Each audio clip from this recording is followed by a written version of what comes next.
కొబ్బరిలో చేసిన పైన ఎన్నికలు విశ్రాంతి దినములకు తగిన చేస్తారు. అట్లయితే విశ్రాంతి దినానికి ఏది మంచిది అని రోజు మనం ఆలోచించుకుంటాం. విశ్రాంతి దినం యువకుడికి ఏదో శనివారం, మనకైతే శనివారం కాదు.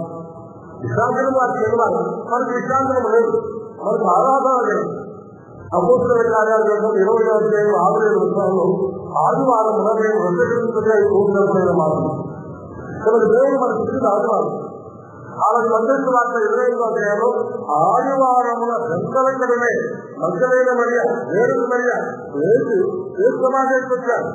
7వ వచనంలో మృగిరియ నుండి వర్ధించలాడని మాట మనకిస్తాము.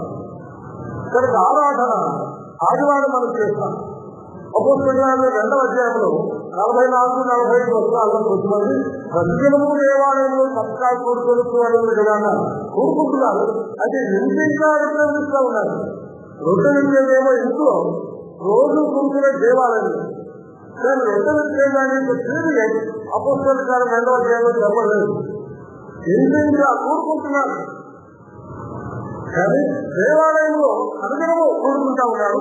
ఇంటిగా ఉపయోగిస్తున్నారు. రోజు కూడుకున్నాయి కానీ అయితే రొట్టె విరిచేది రోజు అక్కడ లేదు. నేను రొట్టె విరిచే దాని యొక్క కాలం ఎప్పుడు అంటే అపోస్తల కార్యాలు 20-6-7 వచనాల్లో ఆదివారంలో మేము రొట్టె విరిచితే ఎక్కువ. అందుకే ఆదివారం కూడుతాం. మన ఆదివారంతో నెలలో ఎన్నిసార్లు వస్తాయి?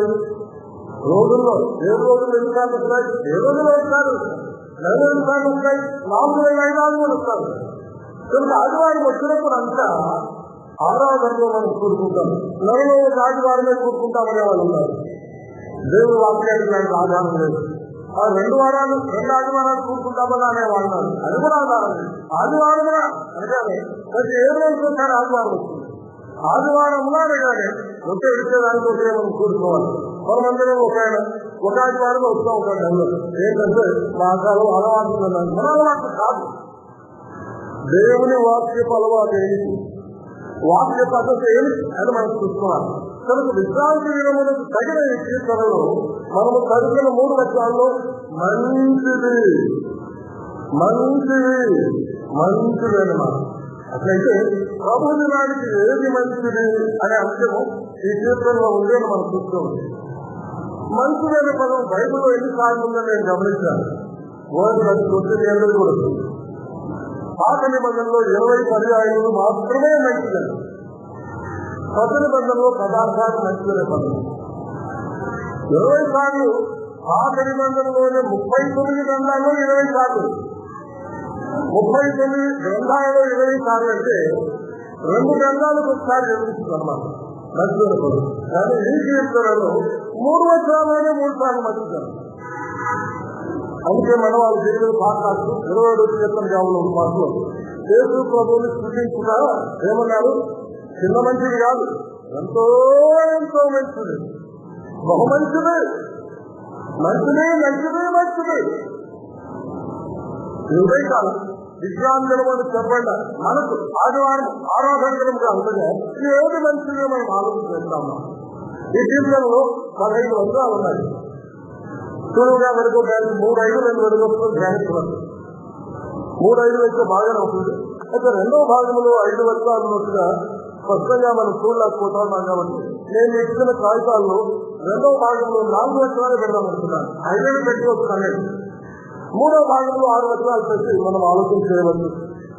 ఈ విధంగా ఆలోచించినప్పుడు మొదటి 5 వచనాల్లో ఉండే అంశం ఏంటి అంటే దేవునికి ఏమి చేయాలి, ఎందుకు చేయాలి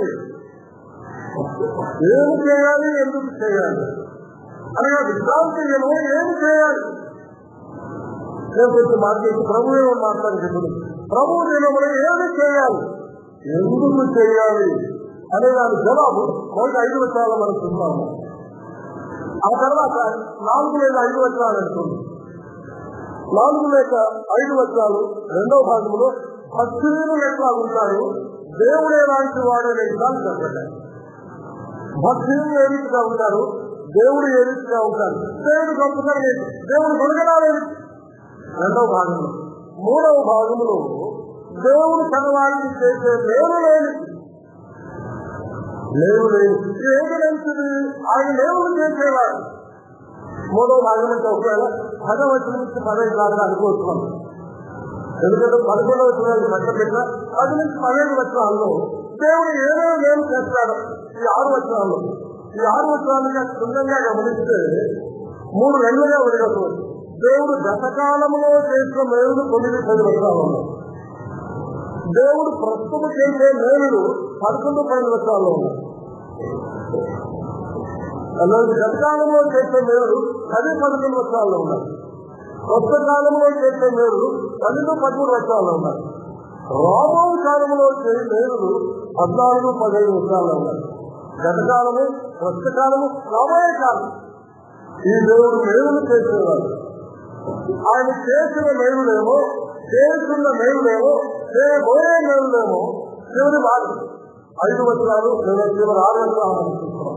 మరి మొదటి 5 వచనాలు ఇస్తున్నాము. ఏం చేయాలి, ఆయనకు ఎందుకు చేయాలి అనే ప్రశ్న జవాబు చేస్తున్నాం. మధ్య భాగంలో ఆయన ఎవరో, ఆయన గుణగణాలు ఎంతో ప్రాముఖ్యంగా మనకు కనిపిస్తుంది. అదే సమయంలో భక్తిహీనుల యొక్క స్థితి ఎంతో కనిపిస్తున్నారు. ఈ చిన్న తలంపుతో ఈ చేస్తున్న వివరమైన ధ్యానం వరకు మేము వెళ్దాం. మొదటి 3 వచనాల్లో మనం చదువుకున్నప్పుడు మంచిది మంచిది మంచిది మంచిది అని ఇంగ్లీష్ బైబిల్లో దీన్ని గుడ్ అనే మాటగా తర్జుమా చేస్తారు. కానీ అయితే మూల భాషలో ఉండే పదం గుడ్ కాదు. ఇంగ్లీష్ గ్రామర్ చెప్పాలి మందిరం తెలిసి గుడ్ బెటర్ బెస్ట్గా ఉంటారు కదా. బెస్ట్ అనే పదము హెబ్రీ భాషలో వాడబడింది. హెబ్రీ భాషలో ఉన్న పదానికి అర్థాలు నేను నోట్ చేస్తున్నాను. మీరు ఎవరిలో లెక్చర్లో చూస్తే తెలుస్తుంది. బెస్ట్ అనే మాట, బ్యూటిఫుల్ అనే మాట, వాంటిఫుల్ అనే మాట, క్లియర్ఫుల్ అనే మాట, ఫైన్ అనే మాట, గాడ్ అనే ఇన్ని అర్థాలు కలిగిన పదం దేవుడు బైబిల్లో రాదు. దేవుని సూచించడం బెస్ట్, దేవుని సూచించడం బ్యూటిఫుల్, దేవుని సూచించడం క్లియర్ఫుల్, దేవుని సూచించడం ఫైన్, ఇన్ని మాటలతో మనం ఆలోచించాలి. అట్లయితే ప్రభు దినమున మనకు ఏమి చేయాలి అనే ప్రశ్నకు ఒకటే జవాబు, ఆయన సృజించుగా మంచిది. 3 వచనాల్లో 3 ఉన్నాయి. ఏమేం చేయాలో మొదటి వచనంలో సృజించుగా మంచిది, 2వ వచనంలో కీర్తించుగా మంచిది. ఎంతసేపు ఏం చేస్తాం మనం? కీర్తించాలి. ప్రాముఖ్యంగా ప్రభు మన మీద ఏం చేస్తాం? మనం కీర్తిస్తాం. మూడవదిగా 3వ వచనం చివరిలో ప్రచురించుట మంచిది. ప్రచురించుట జంట పదాలు మనం చూడొచ్చు. కానీ అయితే ప్రకటించుట కంటే కూడా గాఢమైన లోతైన అర్థం కలిగింది. ప్రకటించినప్పుడు చెవులకు కనిపిస్తుంది, ప్రచురించినప్పుడు కళ్ళలో కనిపిస్తుంది. అందుకే పుస్తకాల మీద మొదటి ప్రచురణ, 2వ ప్రచురణ, 3వ ప్రచురణ అంటారు. ప్రచురించుట అంటే కన్నులకు కట్టినట్టుగా చూపించండి. ప్రభుత్వం ఏం చేయాలి? ప్రభు అయిన క్రీస్తు యేసును స్తుతించాలి. నెంబర్ 1 మొదటి వచనంలో, 2వ వచనంలో కీర్తించాలి, 3వ వచనంలో కన్నులకు కట్టినట్టుగా చూపించాలి. అందుకే ఆరాధనలు వర్తమానం చేసి చాలా కష్టమైన వస్తువులు కొద్ది సమయం మనం సమయ కాలంలో చూసినప్పుడు 10 నిమిషాల కంటే మనం ఎంతలేమని కొన్ని మొదటి పత్రిక 14-25 నుంచి 33 వచనాలు మనం చూసినప్పుడు సహోదరులారా, మీరు ఇప్పుడు కూడి వచ్చిన మీలో ఏం జరుగుతుంది? ఒకరు కీర్తన పాడవలని ఉన్నాడు, మరి ఒకరు మనకు బయలుపరచబడి తెలుపరచాలని ఉన్నాడు అంటూ ప్రవక్తలు ఇద్దరు లేక ముగ్గురు మాట్లాడవచ్చు. కనుక ఆరాధనలో ప్రకటన క్రీస్తును ప్రచురించే సమయంలో ఇద్దరు లేక ముగ్గురు మాట్లాడవచ్చు. కొన్నిసార్లు సమయపాలను బట్టి 10 నిమిషాలు ముగ్గురంటే 5 నిమిషాలు ప్రేక్షకుల్లో ఉంటే బాగుంటుందేమో అనే సలహా ఇద్దరు తీసుకున్నాను. ఒకసారి నేను సలహా ఇచ్చాను. అన్న ఆరాధనలు 7 నిమిషాల కంటే ఎక్కువ మాట్లాడుకున్నా మంచిది, బయట చూస్తున్నాను. ఆయన సరే 7 నిమిషాలు మాట్లాడు మీటింగ్ ఎంజాయ్ ఎందుకు త్వరగా ముగించామన్నా అన్న. అన్న 7 నిమిషాలు మాట్లాడమాట ఇంకా ఎక్కువ మాట్లాడుకుంటామని చెప్తాము. తర్వాత ఇవన్నీ కూడా నిర్దిష్టమైన విషయాలు కాదు. కానీ అయితే సమయపాలనలో మనం చూస్తున్న విషయాలు ఇద్దరు లేక ముగ్గురు మాట్లాడవచ్చు, ఇద్దరు లేక ముగ్గురు ప్రశ్నించవచ్చు, ఇద్దరు లేక ముగ్గురు క్రీస్తును ప్రచురించవచ్చు, చూపించవచ్చు. చదువుల కర్తవ్యం క్లుప్తంగా రిలీజ్ గా కాన్సన్ట్రేటెడ్ గా సిద్ధపరుస్తున్న మాటల ద్వారా క్లుప్తమైన సమయంలో ప్రచురించుట మంచిది. ప్రభు ఇది గుర్తుంచుకోవాలి. గుర్తించడం మంచిది. అలాంటి శుద్ధి చెప్పే విషయంలో కూడా సమయ పాలన ఎక్కువసేపు కాకుండా ఒకడు కీర్తన పాడవాళ్ళు ఉన్నారు, మరి ఒకడు మరి ఒకడు మరి ఒకడు మరి ఒకడు మీరు గమనించిన 5 పర్యాయం పడేటువంటి మాట. కొద్ది వయసు పత్రిక 14 అధ్యాయం 27 నుంచి 19 వచనాలు. ఒకడే చేయకూడదు. మళ్ళా ఒకడు అయిపోతే మరొకటి క్షమించని విషయాలు మనం గమనించి అన్వయించుకోగలిగితే బాగుంటుంది. ఇది ప్రేమపూర్వకమైన సహాయం మాత్రం. కనుక ప్రభుత్వం మనం ఏం చేస్తాం? మనము శుద్ధించడం మంచిది, కీర్తించడం మంచిది, ప్రచురించడం మంచిది. నేను ఇచ్చిన కాగితాలు మరికొన్ని ప్రశ్నలు వేస్తుంటే సంగీతం మనకు అర్థమైపోతున్నాం. ఎవరిని స్తుతించాలి? ఎవరిని స్తుతించాలి? మనం చదువుకున్న భాగంలోనే ఆయన ఎవరో చెప్పబడింది. ఆయన ఎవరు? ఆయన యెహోవా. ఆయన యెహోవా. మరుసలో ఆయన మహోన్నతుడు. మనము కీర్తించవలసింది ఆయన నామమును. ఆయన ఎవరు? ఆయన యెహోవా. యెహోవా గురించి చాలాసార్లు చెప్తున్నాం. పాటల మందిలో యెహోవా అంటే ఒకే మాటలో క్రీస్తు యేసు చెప్పుకుంటున్నాం. యూదులు యెహోవాని పలకనే చెప్తుంటా ఉన్నాం బైబిల్లో ప్రాముఖ్యంగా. YHWH అని వాళ్ళు చెప్పుకుంటారని మనం చెప్పుకుంటా ఉన్నాం. యూహే వాహే అనే 4 డిగ్రీ మార్కులు అధికారన్నమాట. YHWH అని చెప్పుకుంటా ఉంటారు. దాన్ని యాహువే యావే అని కూడా అంటా ఉంటారు. దాని భావం ఏంటంటే మీరు ఇంతవరకు చూడొచ్చు. దాని భావం ఇదిగో మేకు ఇదిగో చెయ్యి అని అర్థమాట. చేతిని చూపించి మేకును చూపించేవాడే యావే. ఇదిగో చెయ్యి ఇదిగో మేకు అని చూపించేవాడు యెహోవా. యావే పోయి మధ్యలో దానికి కన్నులు చేర్చిన తర్వాత యెహోవా అని అర్థ మార్చేస్తాను. తెలుగు కూడా యెహోవాని వస్తున్నాను. కానీ యూదులు ఎప్పుడు నోరు తెరిచి బహిరంగ ఆయన నామాన్ని ఎందుకంటే ఆయన నామాన్ని వ్యక్తంగా ఉచ్చరించకూడదు. పలకడానికి భయపడతారు. అందుకే అడవనాడు అని ఆయన తెలుసుకుంటారు, బహువాన్ని తెలుసుకుంటారు. యావే అని అంటూ వైఎస్లో ఆయన ముఖ్యంగా చిన్నగా ఆయన పేరు ప్రస్తావించి మాట్లాడుతున్నాం. కానీ అర్థం ఏంటంటే ఇదిగో చెయ్యి ఇదిగో మేకు అని చూపిస్తా ఉన్నాడు. యావేందుకు మనం చూపించాలి? యెహోవాను స్తుతించాలి. ఆయన చేతులలో మేకుల గుర్తు కలిగిన వాడు. ఆయన చేతులు పాదములు బలమైన వాడు. వారు నా చేతులలో నా పాదములను పొడిచి గ్రహణంలో చేసిన రాజుగారు చేసిన రాజుగారి చేతులు పడవడానికి పాదాలు పడవడానికి ఎవరికి గుండె లేదు. ఆయన యుద్ధశూరుడు. ఏ యుద్ధంలో కూడా కింద గాయకుడు వెళ్ళేవాడు కాదు. కానీ ఎవరి గురించి మాట్లాడుతూ ఉన్నాడు? ఏ యుద్ధంలో ఓడిపోయాడు కూడా. ఆయన ఎప్పుడు చేతులకు పాదాలు గాయాలు లేవే. అది నిత్యాలు తీసుకునగా హనుమన్ సేవలో యేసు యొక్క పాదాలు చేతులు పొడవలు సందర్భానికి ఉంటాయని మాట్లాడుతున్నారు. 65వ అధ్యాయం 2వ వచనంలో లోపల వెళ్ళాలా దేవుళ్ళ నా చేతులు నీ వైపు సాగుతున్నారు. చూపిస్తాగా నా చేతులు ఇదిగో చేతులు ఇదిగో రైతులు చూపిస్తాను. కళ్ళల్లో ఆయన కాల్చిన రక్తపు ధారలు కనిపిస్తా ఉన్నారు. చేతులు రక్తపు మరుగులో ఆయన ఎండిపోయిన కొందరు మన కళ్ళ ముందు ఉంటున్నట్టు యెహోవా యావే చూపించాలి. ఆ యేసు రక్తం ప్రతి పాపం నుండి నిన్ను నన్ను కడిగి పవిత్రపడుతుంది. పవిత్రపరచబడ్డారో లేదో ఈ ఉదయకాలం మనం తీర్మానం చేసుకోవాలి, నిలబడుకోవాలి, నిశ్చయం చేసుకోవాలి. రైతుల కుటుంబంలో పుట్టిన మాట నిజమే, రైతులుగా పెరుగుతున్న మాట నిజమే, ఎన్నికలుగా బాత్రూమ్ తీసుకున్న మాట కూడా నిజమే, లేకపోతే కాలేజ్ తీసుకొరకు హాస్టల్ తీసుకొరకు బాత్రూమ్ తీసుకున్న మాట కూడా నిజమే. అవన్నీ కూడా కాదు. కల్వరిలో ఆయన కాల్చిన రక్తపు మేకలు గురుతులు ఒకసారి కలు తెలుసుకున్నాను. ఆయన శరీరం అంతా రక్తమైన ఏమీ కొరకు ఆ యేసు రక్తం ప్రతి పాపము నుండి నిన్ను కడిగి పవిత్రపడుతుంది. చూసావా? అలా చూసినట్లయితే నీ కళ్ళ వెంబడి నీళ్లు కాస్తాయి. హృదయమే కాదు. హృదయం కృతజ్ఞత చేసిన ఎంతోడు శుద్ధి మాటలు దానికి మేమే కొనుక్కుంటూ వస్తాయి. కీర్తనలు వాటంతా మేమే కొనుక్కుంటూ వస్తాయి. ఆయన ప్రచురించుట ప్రకటించుట అందరికీ ప్రయోజనకరంగా కార్యక్రమే కొన్ని వస్తాము. అదొక విషయాన్ని చెప్పండి. ప్రభుత్వ దానికి తగిన ఏది మంచిది? ఆయన స్థుతించడం మంచిది. ఆయన ఎవరిని స్థుతించాలి? ఆయన యావే అని స్థుతించాలి. నెంబర్ 1. యావేకే చాలా అర్థం లేదు. చిరంజీవి అని అర్థం కూడా. మోసయ్య గారు అడిగారు, నువ్వు ఎవరయ్యా, ఎవరు చెప్పాలి? నేను ఉన్నవాడను, అనువాదమే ఉన్నాను. అయ్యా ఉన్నవాడిని, ఇప్పుడు ఉన్నాను, ముందును అనువాడిని అని చెప్పాలి. అంటే గతకాలంలో ఇప్పుడు శాశ్వతంగా ఉండేవాడు మన తెలుగు భాషలో చిరంజీవిగా చూసుకుంటాం.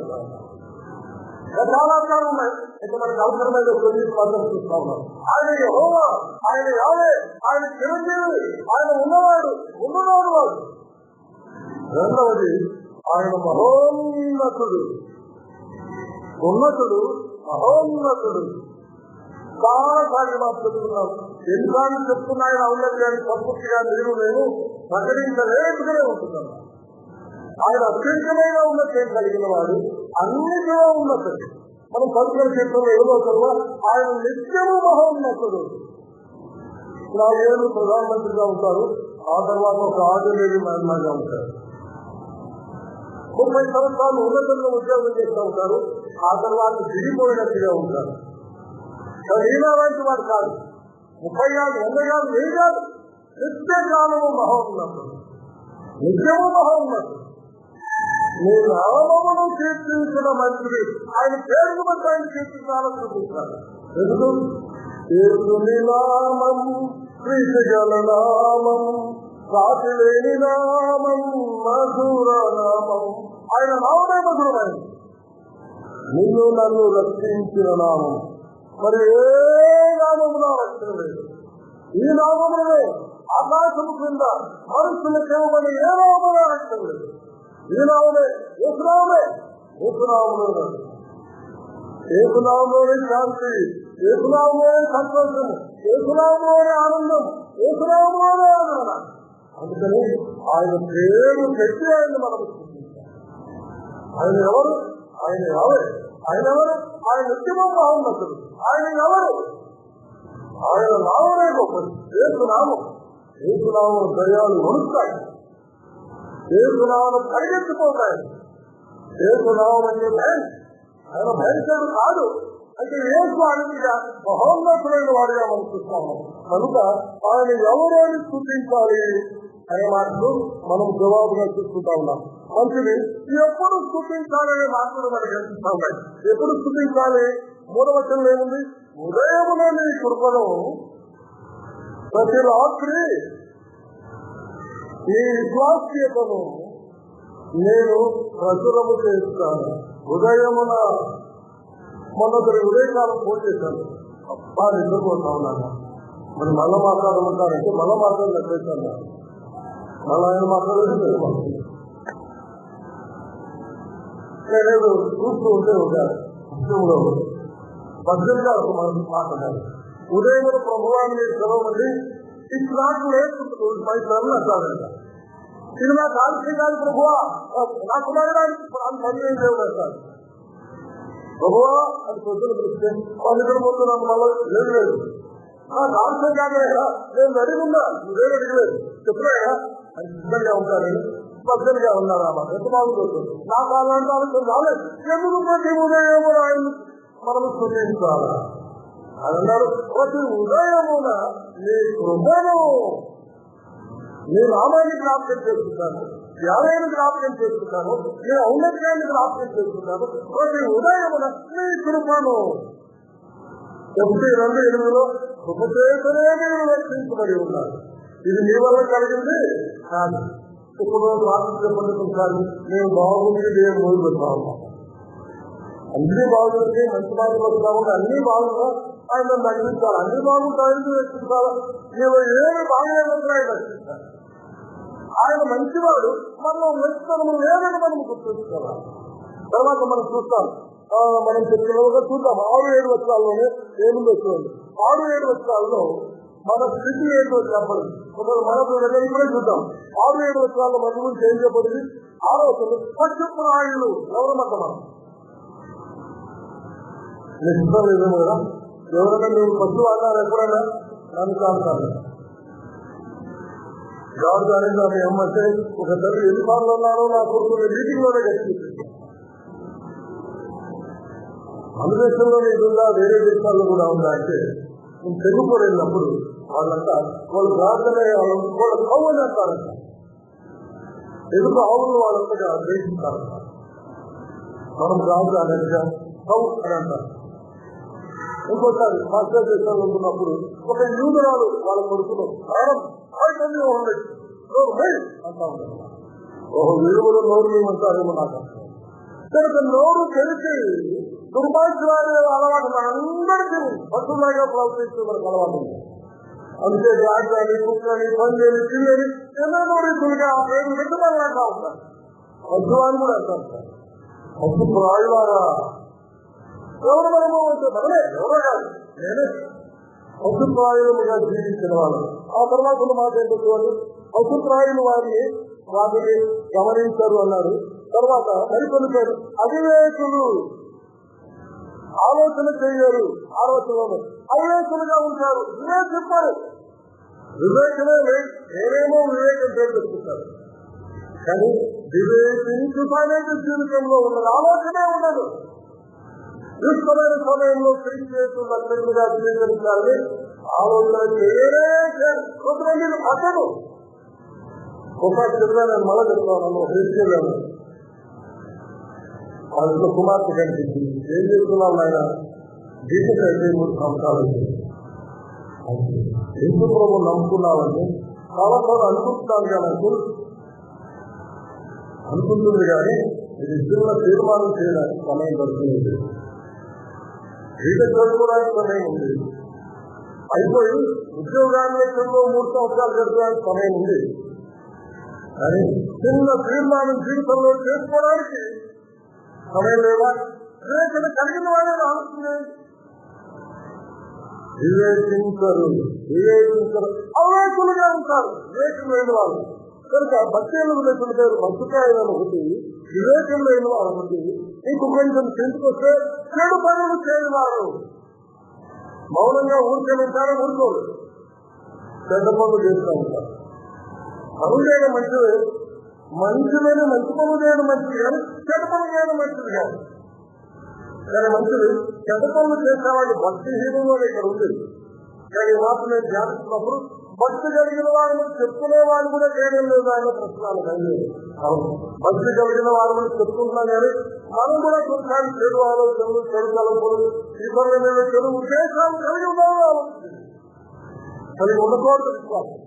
ఇక్కడ విశ్వాసం చెప్పండి, భక్తి నమ్మని వారి గురించి చెప్తాను. నమ్మని వారు చెడు పనులు చేస్తారు. నమ్మని వారు చేయకూడదు. మళ్ళా నమ్మని వారు చేస్తారు. మరి నమ్మని వారు ఏం చేస్తారు? మనం చెప్తున్నట్టుగా నమ్మని వాడిని పట్టుకురాయలు, నమ్మని వాళ్ళు వివేచించరు, నమ్మని వాళ్ళు భక్తిహీనులు, నమ్మని వాళ్ళు చెడు కార్యాలు చేస్తారు. 4 రకాల పేరుతో దేవుడు పిలుస్తాము. రక్షించబడ్డావు మంచిదే, రక్షించబడక ముందు మన జీవితం ఏ రీతిగా ఉన్నారో తగిన మనం మర్చిపోకూడదు. ఇంకా రక్షించబడకపోతే ఇప్పుడు కూడా అట్లాగే ఉన్నామని నేను గుర్తిస్తున్నాం. అభిప్రాయాలుగా ఉన్నామా? ఎంతకాలం అట్లాగే ఉంటాం. మా వాడు అట్లా ఉండేవాడండి, ఇప్పుడు ఆలోచన చేస్తాము. ఇప్పుడు ట్రాన్స్పరెన్సీ కలిగి ఉన్నాడు, వివేచన చేస్తా ఉన్నాడు, తన స్టేట్ అర్థం చేసుకున్నాడు అని తల్లిదండ్రులు చెప్పారు. వాళ్ళ ముఖాల్లో ఎంత సంతోషం, ఎంత కలకలాగా కనిపిస్తాం. కానీ ఇంకా వివేచించకుండా ఉండేవాళ్ళు ఉన్నారు. రక్షణ పొందే విషయంలో వివేచన లేని వాళ్ళుగా ఇంకా ఉన్నారు. ఆసక్తి లేని వాళ్ళు ఉన్నారు. పట్టణగా ఉన్నారు. దేవుడు మీ కొరకే ఏం చేశాడు ఇప్పుడే మనకు. మనం ఏమీ చేయక్కర్లేదు. ఆయన దగ్గరికి వచ్చి ఆయన చేసిన కార్యాన్ని అంగీకరిస్తే చాలు, కృతజ్ఞతగా ఆయన సృష్టిస్తే చాలు, ఆయన కీర్తిస్తే చాలు, నేను నమ్ముకున్నాను నోటితో ప్రకటిస్తే చాలు, చేస్తూ ప్రభువని నీ నోటితో ఒప్పుకుంటే చాలు.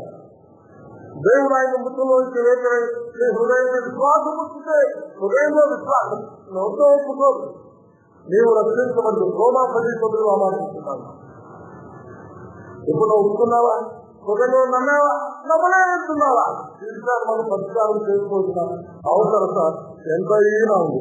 మరి 1-3 వచనాల్లో ఆయనకి ఏం చేయాలి, ఎందుకు చేయాలి అనే మాట మనం చూస్తున్నాం. ఎందుకు చేయాలని చూసుకోవాలి. ఎందుకు చేయాలని 4-5 వచనాల్లో మనకు అనిపిస్తుంది.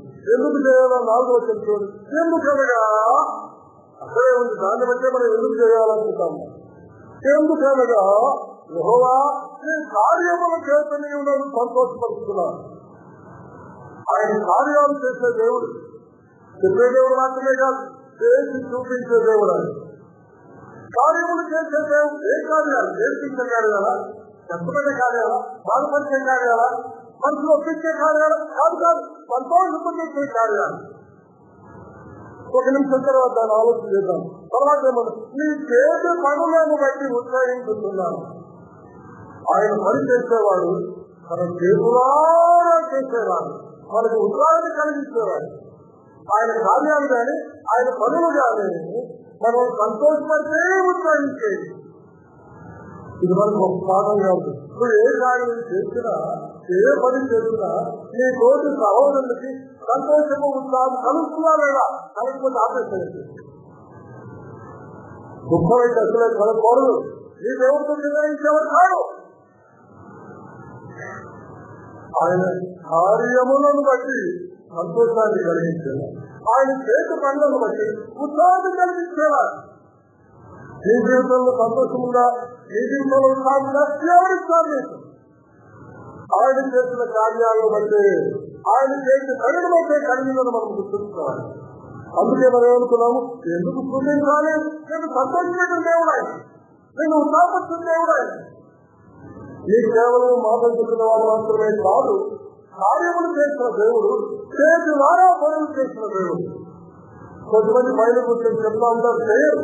ఈ రకంగా కాదు, చేతి పనుల ద్వారా చేతితో చేసిన నువ్వు చేసేవాడు. ప్రధానమంత్రిగా ఉన్నారు, ఇంట్లో గురించి చెప్తా ఉంటారు, మనం చనిపోతా ఉంటారు. అట్లాగా నేను మహోన్నతుడే అయినా చేతులారా పనులు చేసి మిమ్మల్ని నన్ను ఉత్సహింప చేసేవాడు. ఆయన కార్యములు సంతోషపరిచే కార్యాలు. కార్యములు అంటే ఆదికాండం 1 సృష్టి కార్యాలు మురుగుకొని మనం ఆలోచిస్తాం. భూమి ఆకాశమును సృష్టించాడే, అది కూడా కార్యమే.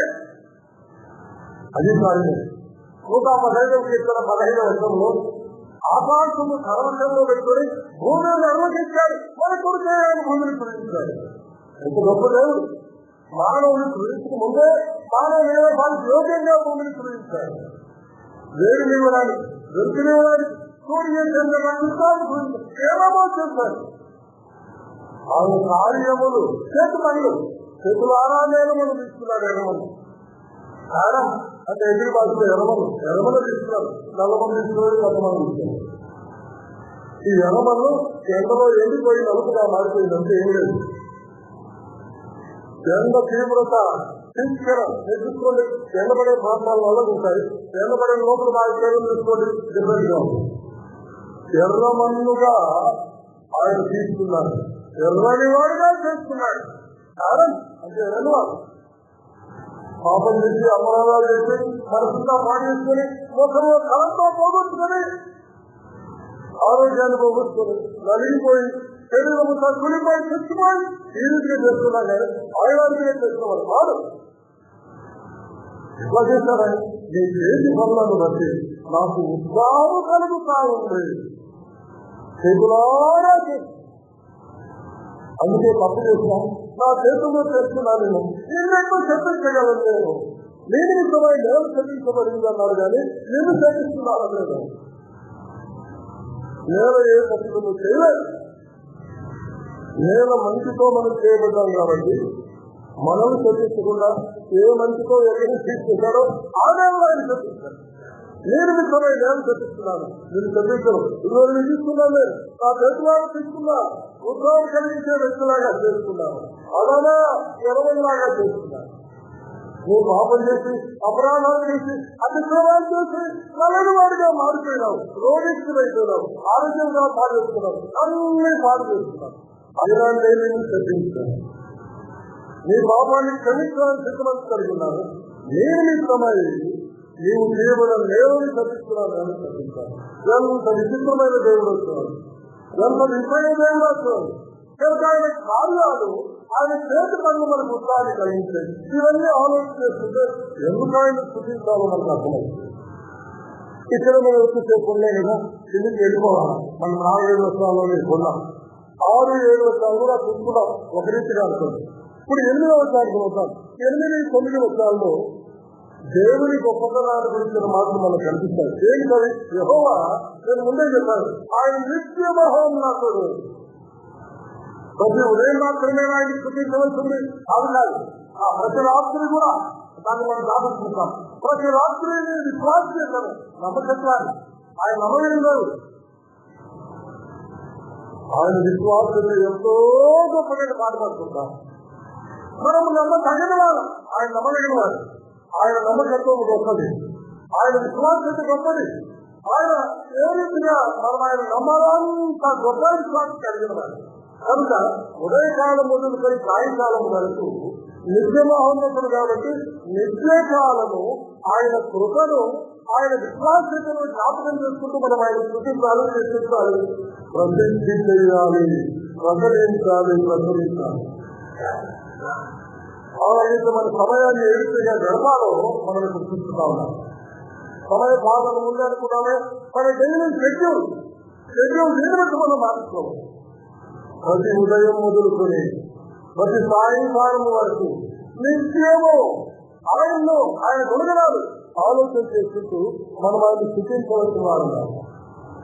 ఆయన శత్రువులు నశించెదరు ఉంది కానీ ఆయన నశింప చేస్తారని లేదు. ఆయన ఎవరిని నశింప చేసేవాడు కాదు. చెడు పనులు చేయని వారందరూ ఎవరు కొడతానని లేదా చెదిరిపోతారంటే చెదిరిపోతారు. వాళ్ళ పనులే వాళ్ళని చెదగొడతాయి. కానీ చెడ్డవాడిని చూసినప్పుడు కొంతమంది వ్యసనం కలిగే మాట కూడా వాస్తవమే. ఎందుకంటే 7-8 వర్షాలు మనం సొంతంగా ఒక రీతిగా ఆలోచించారు. ఇప్పుడు మన రీతిగా 7-8 వర్షాల్లో నిత్యరాజ్యంలో ఎందుకునే కదా వాళ్ళు స్వీకరిస్తారు. పెద్దవాళ్ళు కూడా స్వీకరిస్తారు. ఆ తర్వాత సృష్టిస్తారు కూడా. ఆ తర్వాత చెదిరిపోతారు, ఎదురుస్తారు. శివుడు బాగా వస్తుంది, సృష్టిస్తారు. చూడడానికి పుష్పాలు చాలా బాగుంటాయి. అయితే కలబడి కథలు జీవితానికి వారు రాలేదు, ఏమైతారు? ఎదిరిపోతారు. నిత్యనాశనం ఎందుకునే కదా అని ప్రారంభించారు కదా. 4వదిగా నిత్యనాశనం పొందుతారు. మనం ఈ మాటలు చెప్పుకుంటూ ఉన్నప్పుడు 11వ వచనంలో ఈ రీతిగా ఉంది, నా కన్నులు వారి గతిని ఆసక్తిగా చూసాను. మనం చూస్తూనే ఉంటారు. ఆ తర్వాత ఏముంది? దుస్తులకు సంభవించిన నా చెవులకు నిలబడను, మరి నిలబడతాను. చెవులు నిలబడతానే ఉంటుంది, కళ్ళారా చూస్తూ ఉంటాము. వాళ్ళు చిగిరించినట్టుగా కనిపించినప్పుడు కొంచెం మనకు ఆనందం కలుగుతుంది. సృష్టించుగా కనిపించినప్పుడు నవ్యంగా ఉన్నప్పుడు ఎందుకు ఇలా జరిగిందో బాగా మనకు కనిపిస్తుంది. దాని ద్వారా ఏమవుతారంట? ఎదిరిపోతారు. నువ్వు కూడా తెలిసిపోతావా? దుస్తులుగా ఉంటే తెలిసిపోతావు. నువ్వు దుస్తులుగా ఉంటే నువ్వెంత పుష్పించినా, ఎంత చిగురించినా ఒకరోజు చెదిరిపోతావు. దుస్తులతో మనలో ఉండకూడదు. నిజానికి ఇక్కడ దుస్తులే మాట ఏదో నమ్మిన వాడిని చెప్పన్న మాట. అయితే నమ్మిన మనం కూడా పరిశీలించుకోవాలి.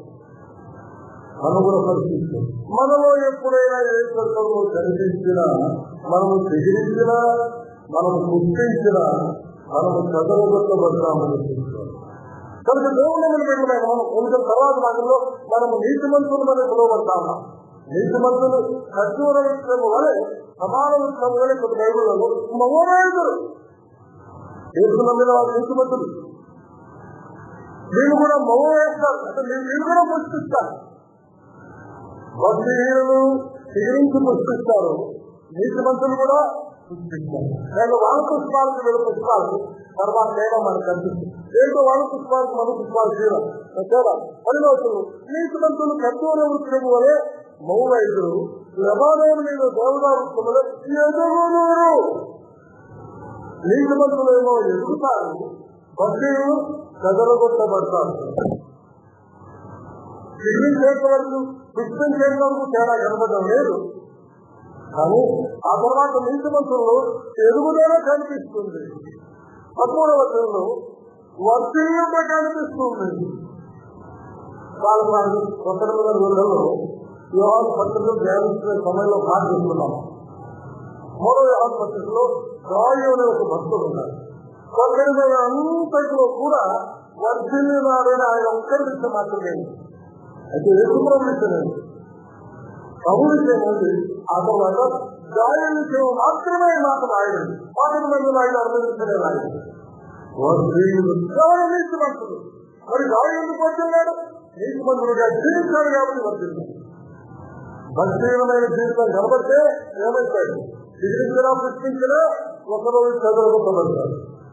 కానీ నీతిమంతుడు వారింటిగా ఉన్నాడు. నీతిమంతులు ఇక్కడ చెప్పినారు కర్దూర వృక్షము వలె మొవ్వలేస్తారు. అయినా కర్దూర వృక్షం యొక్క పువ్వు అంత బ్యూటిఫుల్ గా ఉంటుందన్నమాట.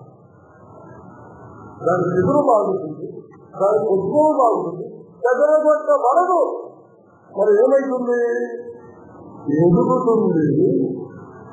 వర్ధిల్లు ప్రారంభించమంటున్న వారింటిగా. ఆ తర్వాత ఉన్న మాట 15వ వచనంలో 14 ఉంటాయి. వారు ముసలి క్షణమందు ముసలితనం అంటే భయం అవుతుంది. ఎప్పుడు ప్రభావం రాకపోతామో అని భయం అవుతుంది. చాలాసార్లు నిజంగా చూసుకున్నాను. నాకు ఎప్పుడు పడిపోతానో అనిపిస్తాను. కానీ నేను ఇంట్లో అనుకున్నాను. కానీ బైబుల్ ఆడితే చెప్పడం లేదు. ఏం చెప్తావు? వారు ముసలి క్షణమందు ఇంకా కొత్త చేతులు పెడతారు. ఒక నూతనత్వం కనిపిస్తుంది. కారుము కలిగి ఉంటాడు అంటారు. నేను ఇవన్నీ నోటుకొని నంబర్లు ఇస్తాను. చిగురిస్తారు, కారుము కలిగి ఉంటారు, ఇంకా భక్తిగా ఉంటారు. కానీ భక్తికి దూరం అయితే కదలగొట్టబడతాను. భక్తికి దూరం అయితే కదలగొట్టబడతారు. 14వ వచనం చదువుకొని 1 నిమిషాలు మనం ముగిస్తున్నాం. నాకు ఆశ్చర్యకరమైన యెహోవా యథార్థవంతుడు. యెహోవా ఎవరు? ఆయన యథార్థవంతుడు. యెహోవా ఎవరు? నాకు ఆశ్చర్యకరమైన వాడు. మనం దుర్గం అంటే కోట. నాకు నేను ఆశ్రయించదగిన ఆపత్కాలములో నమ్ముకున్న సహాయం. ఆపదలు వస్తాయా? విశ్వాసీకులు వస్తాయి. సౌలు గారికి మన దాచి ఆపదలు వచ్చాయి. గుహలో దాచేస్తుంది. దేవుడు గుహలో దాచిపెట్టారు. అదే గుహలో సౌలు ఇచ్చారు. కానీ సౌలుకు దావిని చెప్పుకోలేదు. దావికి సౌలు చెప్తున్నాను. ఎవరైనా ఆశ్రయదుర్గమైన యెహోవా.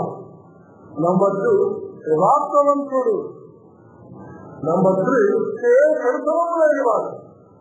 ఈరోజు పక్కన పెట్టి ఇక ప్రపంచంలో మిగిలిన వాళ్ళందరినీ తీసుకోండి. సంపూర్ణమైన రాష్ట్రం కలిగిన వాళ్ళు కూడా లేదు. చెరుతనము ఏమో చెప్పడానికి జరుగుతున్నాయి కూడా లేదు. మరి ఎన్నోడు అర్జున్ సంతలో మహనీయుడు. నిర్మలా 15వ అధ్యాయం. నిర్మలా పరిస్థితులు, చెరువులు, మహాదూతలు, పరిస్థితులు దాని కొద్దిగా పరిస్థితి సాధించబోతున్నారు. 100% పరిస్థితులు మిగిలిన వాళ్ళు వాళ్ళ దేశం చెప్పలేదు. సంపూర్ణమైన పరిస్థితుల వాళ్ళు లేదు. చెరువులు అంతా ఇస్తూ ఉంది. దుర్మార్గం ఉంది, దుష్పత్వం ఉంది, టీవీలు నేచరన్నీ ఉన్నాయి. కానీ ఇండియాలో ఏ దొరకడము లేదు. నేను చాలా చెప్పాను. మనసారి ప్రభుత్వం ఇస్తే మొట్టమొదటిసారి కానీ నీళ్ళు 4 ఉందని చెప్తామంటున్నారు. ఏంటి 4 దొరకడం ఉంది, నేను నీకు లేదు, నీకు లేదు. ఆయనలో చెడుతనం లేదు, ఆయనలో చేరుకోవడం లేదు. ఆయనలో యథార్థత మాత్రమే ఉంది. ఆయనలో యథార్థత ఉంది. ఆయన నమ్మిన బిడ్డల్లో కూడా యథార్థత ఉంది. లోపల ఆయన చెప్పిన మాట యథార్థ ట్రాన్స్పరెంట్ ఆయన చేస్తాం. లోపల బయటకు కాదు. లోపల అతను హృదయంలో వేరువేరుగా కాదు. ఆయన నమ్మినటువంటి మనం కూడా అటువంటి ట్రాన్స్పరెన్సీ కలిగిన వారిని యథార్థవంతులుగా ఉండాలి. 14వ చివరిగా చూడండి, నాకు ఆశ్రయదుర్గమైన యెహోవా యథార్థవంతుడని, ఆయన నుండి ఏ సరుకులు లేదని ఏం చేయాలి? ప్రసిద్ధి చేయాలి. ప్రసిద్ధి చేయాలి. మనం మొదటి 3 వర్గాల్లో స్థుతించాలి, కీర్తించాలి, ప్రచురించాలి అని ఆలోచిస్తున్నాం కదా. దాంతో పాటు చేసుకో ఏం చేయాలి? ప్రసిద్ధి చేయాలి. దీని గురించి 1-2 విషయాలు నేను జ్ఞాపకం చేసి ముగిస్తాను.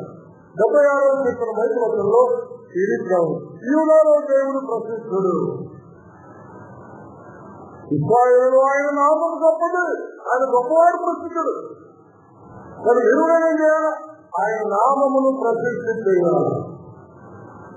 ఆయన నామమును స్థుతించాలా, కీర్తించాలా, అంత మాత్రమే కాదు ప్రచురించాలా. ఆయన నామమును మనము గొప్పగా చేయాలా, అంత మాత్రమే కాకుండా ప్రసిద్ధి చేయాలి. ప్రసిద్ధి చేయాలి, ప్రకటించాలి. ఆ నామాన్ని ప్రకటించే వారంలో ఉండాలి. 106వ కీర్తనలో చివరిగా మన మహాపరాక్రమమును ప్రసిద్ధి చేయుటకై ఆయన నామమును బట్టి వాళ్ళు రక్షించను. ఎందుకు నిన్ను నన్ను రక్షించాడు? మనం పరలోకాలు తీసుకోవడం మాత్రమేనా? అక్కడికే రక్షించిన వెంటనే తీసుకొని పోవచ్చు. ఇక్కడ ఎందుకు పెట్టాలి? ఇక్కడ వచ్చిన ఏకైక కారణం ఏంటంటే ఆయన నామమును పరాక్రమమును ఏం చేయాలి? ప్రసిద్ధి చేయాలి. నేను ముగిస్తా ఉన్నాను. ప్రసిద్ధి చేయుటలో ఎంతగా మనం ముందుకు వస్తున్నామో, ఎంతగా ఉన్నామో ఆలోచించండి. ఎంతగా ప్రసిద్ధి చేస్తున్నామో ఆలోచించండి. చేయకపోతే ఆయన నామాన్ని ప్రసిద్ధి చేయడానికి చిన్న తీర్మానం చేసుకుని మనం ముగిస్తున్నాం. అందరూ గదులు ఇస్తున్న ఆలోచిస్తున్నాం. ఒక నిమిషం ఏమైనా ప్రసిద్ధి చేస్తున్నామా అని.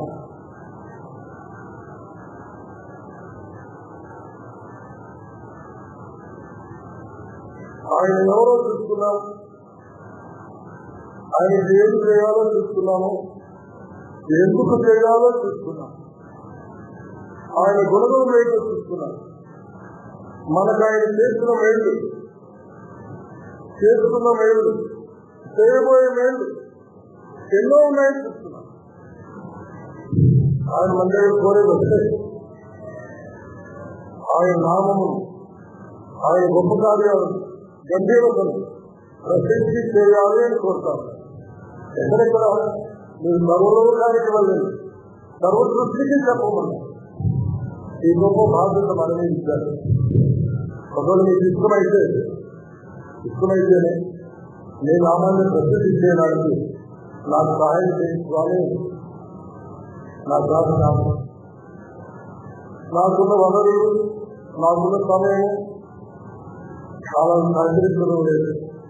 కానీ నాకు ఆ కోరిక ఉంది, నేను నామాన్ని ప్రసిద్ధి చేస్తాను, సహాయం చేయను. నేను చూపిస్తాను స్వామి, కీర్తిస్తాను స్వామి, ప్రచురిస్తాను స్వామి, నీ వాక్య ప్రకారంగా సహాయం చేయను. ఇంకా నమ్మకపోతే ఇదిగో చెయ్యి, ఇదిగో మీకు అని చూపిస్తాను. ఆయన నమ్ముకుందాం.